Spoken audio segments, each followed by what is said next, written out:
नमस्कार, कसे आहात सर्व? मस्त आहात ना? मस्तच राहा. सर्वांना सर्वप्रथम श्री स्वामी समर्थ.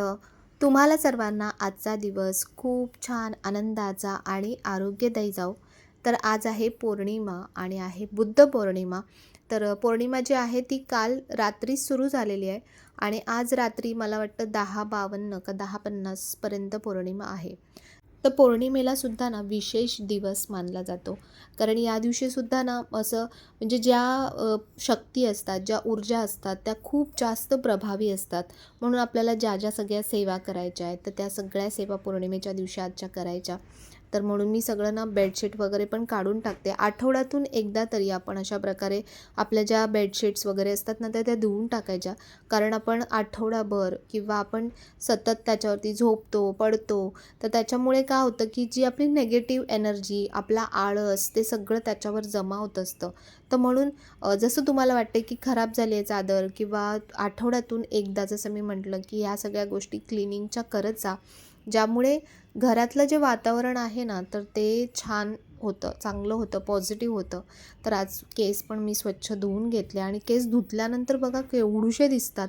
असं वाटतं की अगदी पातळ पातळ केस झालेले आहेत. आणि ही जी समई आहे, आज मी समई थोडी क्लीन करणार आहे.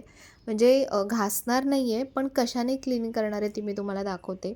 हे जे लिक्विड आहे ना, हे लिक्विड मी खूप वर्षाआधीसुद्धा वापरलं आहे. पण प्रॉब्लेम काय होतं, की ह्याच्यामध्ये ना म्हणजे केमिकल आहे थोडंफार प्रमाणात आणि त्याच्यामुळे त्याचा खूप वास येतो. तर ज्यांची स्किन सेन्सिटिव्ह असेल, मी त्यांच्यासाठी सांगते, की हातामध्ये तुम्ही ग्लव्स वगैरे घाला आणि त्याच्यानंतर क्लिनिंग करा. मला तरी तसा काही त्रास नाही आहे म्हणून मी डायरेक्ट क्लिनिंग करते. तर हे काय करायचं असतं, हे फक्त पुसायचं असतं. एक कपडा घ्यायचा कॉटनचा वगैरे, त्याने पुसायचं आणि नंतर पुन्हा पुसून झाल्यानंतर स्वच्छ फडक्याने पुसायचं. तुम्ही जेवढं पुसाल ना, तेवढं तुमचं पित्तळ अगदी मस्त छान असं चकचकीत निघतं एकदम. पण फक्त देव ह्याने क्लीन करू नका, कारण ह्या लिक्विडचा ना खूप वास येतो. ज्या गोष्टी तुम्हाला अशा छान डेकोरेटिव्ह पर्पजसाठी किंवा असं जे लावायचं नसेल, वापरायचं नसेल जास्तीत जास्त किंवा पाण्याचा समावेश येणार नसेल, वापर येणार नसेल, तर अशा गोष्टींना जर तुम्ही पुसून वगैरे ठेवलत ना, तर बरेच दिवस त्या तशाच्या तशा राहतात. तर तसंच हे समईच्या बाबतीत पण मला म्हणजे आठवलं, की पहिले लिक्विड मी जेव्हा वापरायचे ना, ऑलरेडी मी यूज केलेलं आहे, पण त्याच्या वासामुळे मी ते वापरत नव्हते. पण आता समईसाठी मला हे लागेलच, कारण घासली जर समई मी एकदा, तर लगेचच 2 दिवसात काळी पडून जाईल आणि एवढा वेळ तर आपल्याला मिळत नाही, की सारखं-सारखं आपण ते साफ करत राहू. आणि ह्या ज्या पितळेच्या गोष्टी आहेत, तर ह्या जेवढ्या स्वच्छ आणि चकचकीत दिसतील ना, तितक्या त्या पॉझिटिव्ह वाटतात. बघा काय फरक पडला आहे समईमध्ये.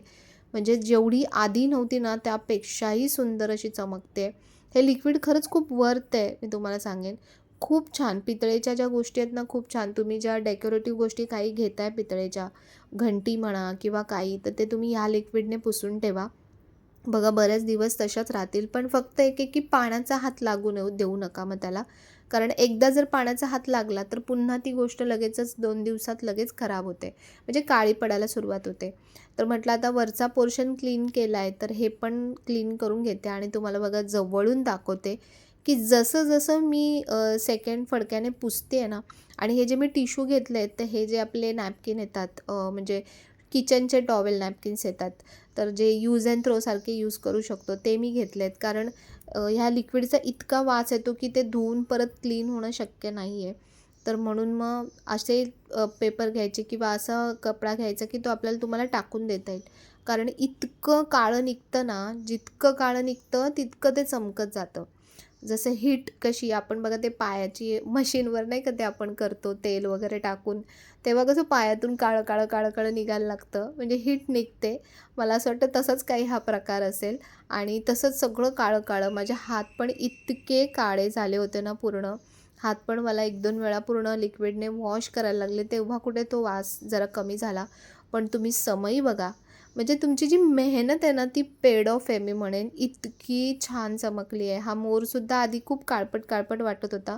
पण आता ह्याने पुसलं ना, तर खूप मस्त निघाली. तर ही बाप्पा मोरया स्टोअरमध्ये आहे हे लिक्विडसुद्धा. तुम्हाला ज्यांना हवं असेल तर तुम्ही नक्की मागवू शकता तिथून. तर आज मी छान पुलाव बनवणार आहे. तर पुलावसाठी तुम्हाला ज्या आवडतात त्या भाज्या आपण पुलावमध्ये वापरायच्या. थोडेसे काजू घेतलेत आणि एक छोटंसं थोडंसं वाटण करून घेणार आहे. कारण आता सध्या ना गरमीमध्ये तुम्ही जितका तिखट मसाल्याचा वापर कमी कराल तितकं तुमच्या तब्येतीसाठी चांगलं आहे. तर म्हणून मग मी कोथिंबीर माझी सगळ्यात फेवरेट आहे ना स्वयंपाकघरात जी आहे ती म्हणजे किचनमध्ये जी आहे ती कोथिंबीर मी सगळ्यामध्ये वापरते. मला खूप आवडते. आणि थोड्या मिरच्या घेतल्या त्याच्यामध्ये हिरव्या. त्यानंतर फक्त आता हिरवी मिरची आणि कोथिंबीरच करते बारीक, कारण अद्रक लसूण पेस्ट आहे तर ती पेस्ट मी वरून घालणार आहे. नाहीतर तुम्ही याच्यामध्ये लसूण, अद्रक, जिरं वगैरे असं सगळं वाटून घेतलंत ना, तर आपल्या पुलावला खूप मस्त चव येते आणखीन. तर आता तेल घातलं आहे. सुरुवातीला तेल घातलं आहे आणि नंतर जेव्हा फोडणी पूर्ण देऊन होईल, त्याच्यानंतर मी त्याच्यामध्ये थोडंसं तूप घालणार आहे. तर कधीतरी असं पुलाव वगैरे बरं वाटतं. रोज-रोज चपाती, भाजी तेच-तेच कधी-कधी नको वाटतं. तर आज सगळ्यांना थोडंसं पुलाव वगैरे खायचा होता म्हणून म्हटलं की चला आज पुलाव बनवूया. तर आता सुरुवातीला मी ह्याच्यामध्ये तेजपत्ते टाकलेत पहिले. तेजपत्त्यामुळे खूप छान एक सुगंध येतो भाताला आणि खूप छान टेस्टसुद्धा येते. थोडेसे काजू टाकलेत. म्हणजे प्रोटीन आपल्याला मिळायला पाहिजे. त्यानंतर हिरवे वाटाण्यामध्ये सुद्धा प्रोटीन असतं. तर ते पण यामध्ये घालणार आहे. तर पुलावमध्ये आपण ज्या तुम्हाला आवडतात, ज्या मुलांना आवडतात त्या भाज्या तुम्ही ह्याच्यामध्ये घालू शकता. तर कांदा ना मी थोडा कांदा बारीक चिरला आहे आणि थोडा कांदा मोठा चिरला आहे. म्हणजे असा पूर्ण उभा-उभा असतो ना तसा. तो पण तसा अख्खा-अख्खा जसा येतो ना म्हणजे तर खाताना तर तो छान लागतो कांदा तसा. किंवा तुम्हाला बिर्याणीचा टच द्यायचा असेल ह्याला, तर कांदा मस्त तळून घ्यायचा, फ्राय करून घ्यायचा आणि तो थोडा-थोडा ह्याच्यामध्ये घालायचा. म्हणजे आपला पुलाव पण आहे ना अगदी मस्त बिर्याणीसारखा लागतो. तर आता कांदा थोडासा असा गोल्डन ब्राऊन होऊन दिला आहे आणि मग ह्यामध्ये आता बाकीच्या सगळ्या गोष्टी घालणार आहे. म्हणजे आपण जे आता वाटण करून घेतलं आहे थोडंसं, ते यामध्ये घालणार आहे. अद्रक लसूण पेस्ट यामध्ये थोडीशी घालणार आहे. म्हणजे त्याने छान पुलावची चव अशी वेगळीच मस्त येते. कालचा जो व्हिडिओ पोस्ट केला होता त्याला तुमच्या खूप छान छान कमेंट्स आल्या आणि खूप बरं वाटतं. म्हणजे कोणी ॲप्रिशिएट करतं, कोणी आपल्याला आपल्या मतांशी कोणी सहमत होतं किंवा तुमचे काय मत आहेत ते सुद्धा मला त्याच्यामध्ये कळतात. तर मी सध्या विचार करते की असे बरेच टॉपिक्स आहेत की ज्याच्यावरती खरंच बोललं गेलं पाहिजे, आपली एकमेकांची मतं शेअर केली गेली पाहिजे. तर तुम्हाला असे काही टॉपिक्स वाटत असतील की ताई ह्याच्यावरती थोडंसं आम्हाला काही सांग, तर मला काही एवढं सगळं त्यातलं असं अगदी डीप नॉलेज नाही आहे. पण जेवढं मला वाटतं आहे, की ह्या गोष्टी अशा असल्या पाहिजे किंवा काय केलं पाहिजे अशा सिच्युएशनमध्ये, तर ते मी थोडंफार तुमच्यासोबत नक्कीच व्हिडिओमध्ये शेअर करत जाईन. तर तुम्हीसुद्धा मला थोडेसे काही टॉपिक असतील तर सांगत जा. मग त्यावरती मी नक्कीच तुम्हाला सांगेन. तर आता बघा जे वाटण केलं होतं ना, तर ते ह्यामध्ये थोडं घातलं आणि म्हणजे सगळंच घातलं आणि मिरची स्पेशली मिरचीसाठी मी हे वाटून घेतलं आहे. कारण जेवढं तुम्ही आता तिखट मसाला कमी खाल ना, तितका हेल्थसाठी चांगला आहे. कारण केवढी प्रचंड अशी ही हीट वाढलेली आहे आणि त्याच्यामध्ये जितकं मसालेदार, तिखट आपण कमी खाऊ तितकं चांगलं आहे. तर म्हणून मसाला मी अगदी हलका एकच चमचा, छोटा जो चमचा आहे ना, तो एकच चमचा घातला आहे आणि बाकी आपली हळद, गरम मसाला थोडासा, त्यानंतर जी धने पावडर आहे ती यामध्ये थोडी घातले आणि छान आता मस्त मिक्स करून घेते. आणि सगळ्यात जी एक सिक्रेट गोष्ट आहे ती मी तुम्हाला सांगते, की भाज्या, फोडण्या ज्या आपण करतो ना, त्या जितक्या तुम्ही छान अशा मस्त तेलामध्ये म्हणजे हे कराल ना, फ्राय कराल किंवा तेलामध्ये जितक्या परतवाल, ते थोडंसं तेल सुटेपर्यंत, तितक्या त्या भाज्या चविष्ट होतात. जर फक्त नुसतं टाकलं आणि असंच फक्त हलवलं आणि लगेचच त्याच्यात दुसऱ्या गोष्टी टाकल्या, तर त्या भाज्यांना ती चव येत नाही. जेवढे तुम्ही जे मसाले वगैरे घालता, ते जेव्हा छान परतले जातात, तेलामध्ये भाजले जातात, तेव्हाच तुमच्या भाज्यांची किंवा फोडण्यांची चव त्याच्यामध्ये जास्त उतरते. तर आता भाज्या सगळ्या मी कटिंग करून घेतल्या होत्या आणि ह्या आता याच्यामध्ये घालते. कटिंग करून घेतलेल्या भाज्यासुद्धा आपण जी आता फोडणी केली आहे, त्या फोडणीमध्ये थोड्याशा छान परतवून घ्यायच्या. थोड्याशा भाज्या थोड्याशा शिजवून घ्यायच्या. कारण काय होतं बासमती राईस आहे ना लगेच शिजतो आणि जर तुम्ही भात म्हणजे तांदूळ समजा तुम्ही थोडा वेळ भिजत ठेवला असेल पाण्यामध्ये, तर तो आणखीन लवकर फुलतो. तर मग म्हणून त्याला पाणी पण कमी लागतं आणि जर भाज्या आपल्याला शिजवायच्या आहेत, भाज्यांना थोडं पाणीही लागतं आणि थोडा वेळही लागतो. मग कधी-कधी काय होतं की भात खूप पुढे निघून जातो म्हणजे जास्त शिजतो खूप आणि भाज्या कच्च्या राहतात. तर तसं नको व्हायला. तर म्हणून थोडा वेळ बघा मी झाकण ठेवलं होतं भाज्या टाकल्यानंतर. म्हणजे त्या वाफेमध्ये ना आणखीन भाज्या खूप छान शिजतात आणि त्यांची चवही खूप छान लागते. तर आता ह्यामध्ये जो तांदूळ मी थोडा वेळ भिजत ठेवला होता, तो घातला. तुम्हाला एक सांगते की जेव्हा तुम्ही खिचडी वगैरे पण बनवता ना, तेव्हा पण तुम्ही डाळ आणि तांदूळ थोडा वेळ ना भिजत ठेवा. म्हणजे अगदी लवकर शिजतो आणि लवकर फुलतो भात पण. नाहीतर कधी-कधी बघा तांदूळ शिजतो आणि डाळ तशीच राहते. तर त्याच्यासाठी ह्या काही छोट्या-छोट्या टिप्स आहेत, की ज्या आपण किचनमध्ये काम करताना आपण फॉलो केल्या ना, तर आपलं जेवण लवकर बनतं, आपल्या गॅसची बचत होते आणि जेवणाची चवसुद्धा छान लागते. तर दुसरी एक महत्त्वाची गोष्ट, की जेव्हा पण आपण फोडण्या देतो, जेव्हा पण तुम्ही खिचडी, पुलाव काहीही बनवता, तेव्हा तुम्ही जेव्हा पाणी टाकता ना, तर ते गरम पाणीच घाला. ज्याने तो पदार्थ थोड्या पाण्यामध्ये खूप छान शिजतो. नाहीतर खूप जास्त पाणी आपण थंड पाणी टाकलं ना, तर त्याची चव कमी होते, पानचट लागतं. तर म्हणून शक्यतो गरम असं कडकडीत छान पाणी घातलंत ना, तर बघा भाज्यांची चव पण खूप मस्त लागते. तर आता ह्याच्यामध्ये मी चवीप्रमाणे मीठ घातलं आहे. त्यानंतर थोडी माझी फेवरेट जी आहे ती म्हणजे की कोथिंबीर. तर कोथिंबीर ह्याच्यामध्ये घालणार आहे. कोथिंबीर मी अगदी छान जसं काही सोनं जपून ठेवतात ना, तशी मी कोथिंबीर सध्या जपून ठेवते. आणि ना थोडं ह्यामध्ये तूप पण घाला. बघा तूप घातलंत ना, तर आपला जो भात आहे ना, तो असा मोकळा-मोकळा छान होतो आणि मस्त लागतो. तर आता बघा आपली जी वरची ग्रेव्ही तुम्हाला दिसते तीच किती छान अशी चविष्ट दिसते की नाही. तर भात पण तसंच खूप म्हणजे पुलाव पण खूप तसाच छान होणार आहे. तर फोडणीमध्ये जर थोडी कोथिंबीर घातली ना, तरी भाजीची किंवा पुलावची चव, भाताची चव खूप छान लागते. तर आता असं मस्त झालेलं आहे. याला थोडंसं उकळी येऊ दिली, त्यानंतर झाकण लावलं आणि त्यानंतर फक्त 2 शिट्ट्या काढल्या. तर बघा फक्त 2 शिट्ट्यांमध्ये भात किती मस्त मोकळा-मोकळा आणि छान झाला आणि खरंच खूप मस्त चविष्ट झाला होता. तुम्ही नक्की असा या पद्धतीने करून बघा आणि नक्की मला कमेंटमध्ये सुद्धा सांगा की कसा झाला होता. तर आजच्या महाराष्ट्र दिनाच्या तुम्हाला सगळ्यांना खूप खूप खूप अगदी मनापासून शुभेच्छा. आणि आज छान पौर्णिमासुद्धा आहे. काल रात्री लागली होती पौर्णिमा आणि आज रात्रीपर्यंत आहे. तर म्हणून मी छान समई वगैरे सगळं छान मस्त असं क्लीन केलं. क्लीन केल्यानंतर ना आणखीन त्याची जी पॉझिटिव्हिटी आहे ती आणखीन खूप वाढते. आणि ह्या ज्या दीपलक्ष्मी मी घेतल्या आहेत, तर या मला हव्या होत्या आणि म्हणून मी दादांना सांगितलं होतं. तर त्यांनी ना त्याच्यासोबत हे असे ड्रेस पाठवले वेगवेगळे. जर तुम्हाला हवे असतील ऑप्शन, म्हणून ते बोलले की दाखवा ताई, ज्यांना हवं असेल तर ते घेतील. कारण बऱ्याच ठिकाणी काय होतं की दीपलक्ष्मीला ना छान असे वस्त्र परिधान करतात. म्हणजे काही पूजा असते स्पेशल, जसं आज पौर्णिमा आहे किंवा दिव्यांची जेव्हा काही पूजा असते, तर तेव्हा ड्रेस घालतात. तर म्हणून त्यांनी पाठवले. तर बघा कशा प्रकारे घालता येतील ते मी तुम्हाला सांगते. हे इथे असं खाली घालता येईल आपल्याला. दिसतंय सुंदर घातल्यानंतर. हे ड्रेस तुम्हाला असंच घालून दाखवते. म्हणजे हे ऑप्शनल आहे, ज्यांना घालायचं असेल त्यांच्यासाठी मी सांगते. असं काही जबरदस्ती नाही आहे.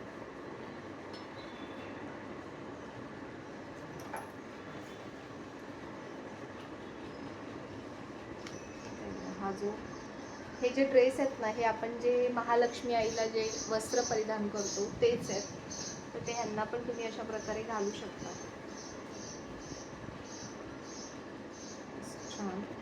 त्यानंतर त्याच्यासोबत आहे दुपट्टा. तर दुपट्टा कसा घालायचा तो बघू.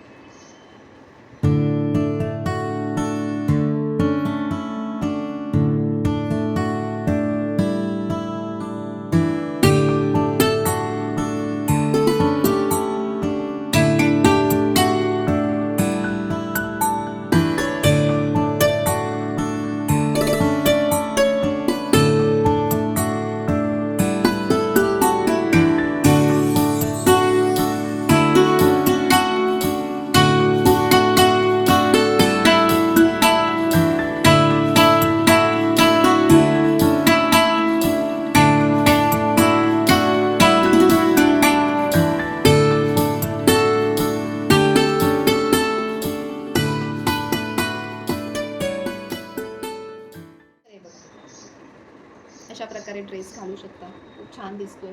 तुम्हाला जसं घालायचं तुम्ही घालू शकता. मी एक माझं असंच व्हेरिएशन दाखवलं की असं छान दिसेल. म्हणजे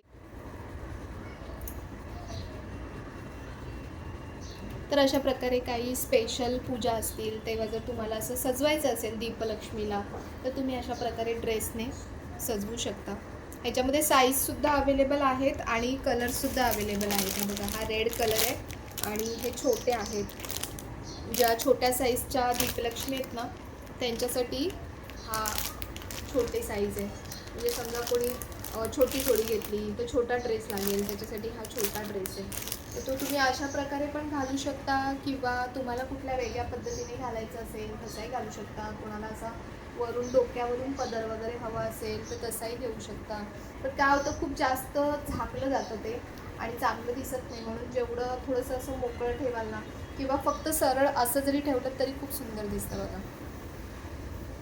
अशी दुपट्टा असा जरी ठेवला ना तरी खूप छान दिसतं असं.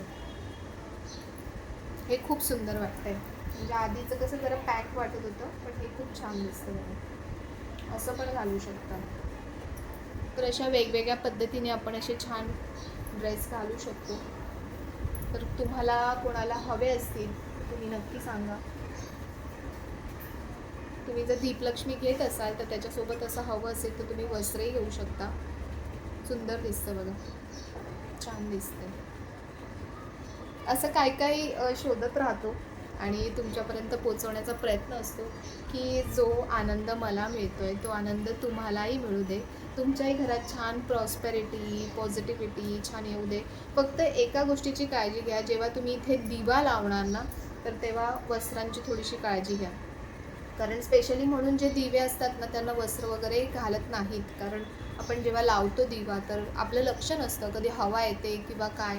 तर त्याच्यामुळे जेव्हा दिवा लावणार तेव्हा शक्यतो, आता इथे तरी असं मला काही एवढा प्रॉब्लेम वाटत नाही आहे, पण वॅक्सचा दिवा लावा. मग याच्यामध्ये वातीचा दिवा लावू नका, कारण वातीचे दिवे लावलेत तर हवेने इकडे तिकडे होते ती ज्योत आणि त्याच्यामुळे काही प्रॉब्लेम होऊ शकतात.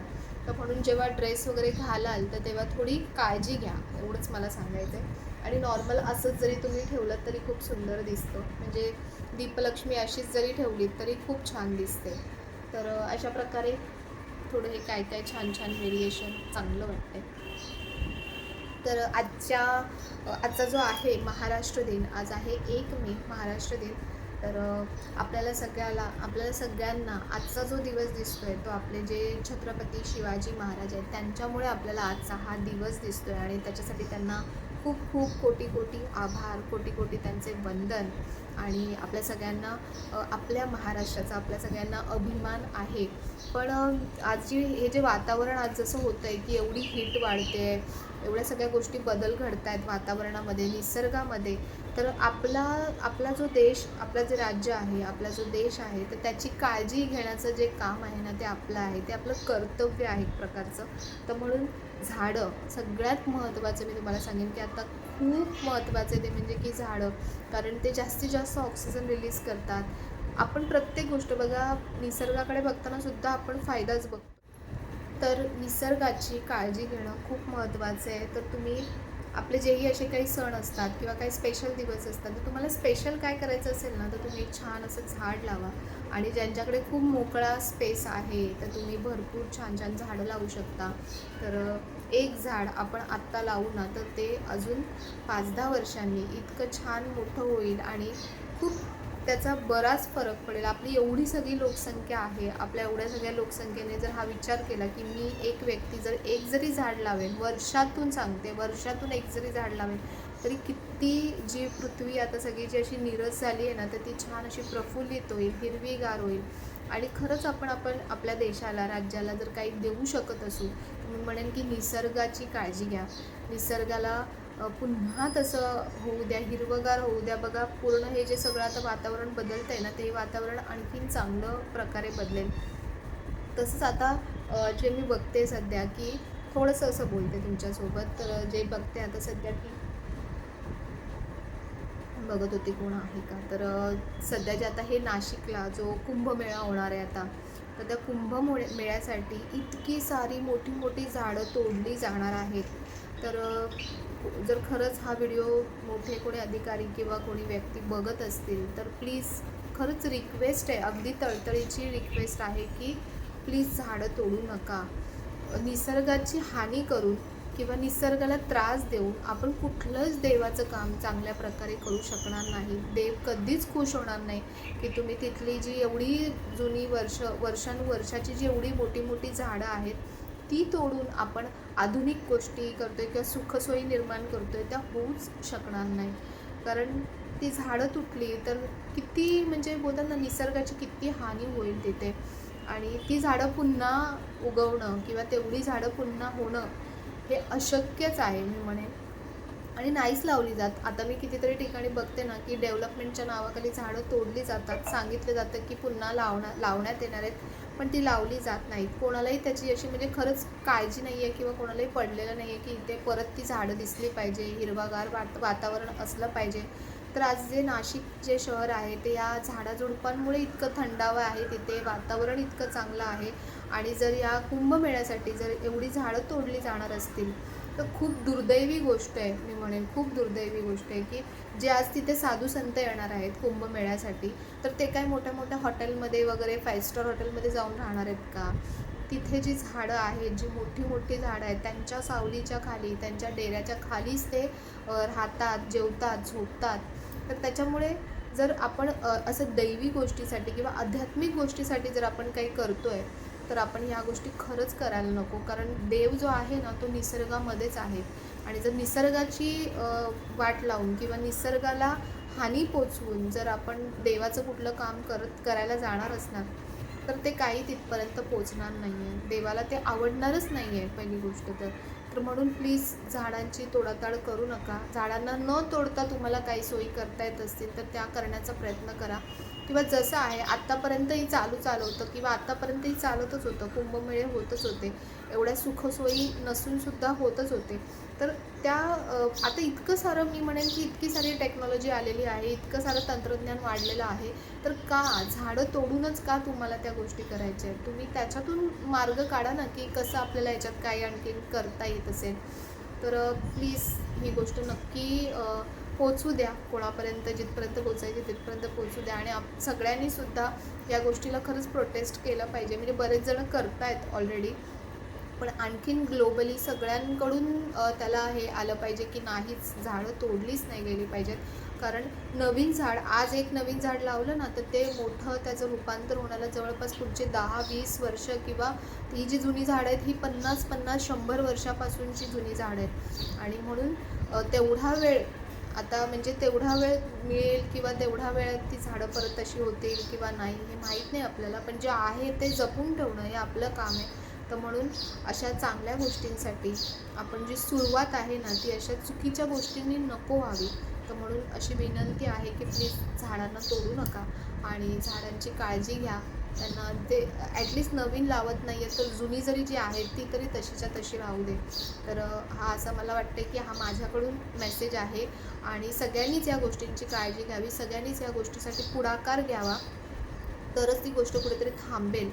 आणि बस एवढंच सांगायचं आहे. तर आजच्या महाराष्ट्र दिनाच्या निमित्ताने थोडंसं मला असं वाटलं की ह्या गोष्टीबद्दल कुठेतरी व्यक्त व्हावं, कारण खूप गरजेचं आहे हे की सगळ्यांना ती आतून वाटलं पाहिजे की नाही, ही झाडं तुटली नाही पाहिजेत. हजारो झाडं तुटणार आहेत, हजारो झाडं, तर किती त्या गोष्टींचा वाईट फरक पडेल सगळ्यांवरतीच. तर असं नको व्हायला, चांगल्या गोष्टी चांगल्या प्रकारेच व्हाव्यात एवढीच माझी इच्छा आहे. तर चला, तुम्हाला जर व्हिडिओ आजचा आवडला असेल तर व्हिडिओला नेहमीप्रमाणे लाईक, शेअर, सबस्क्राईब नक्की करा, हाईप करा, कमेंट करा. आणि पुन्हा भेटूया अशा छानशा व्हिडिओमध्ये. तोपर्यंत सर्वांना बाय आणि सर्वांना श्री स्वामी समर्थ.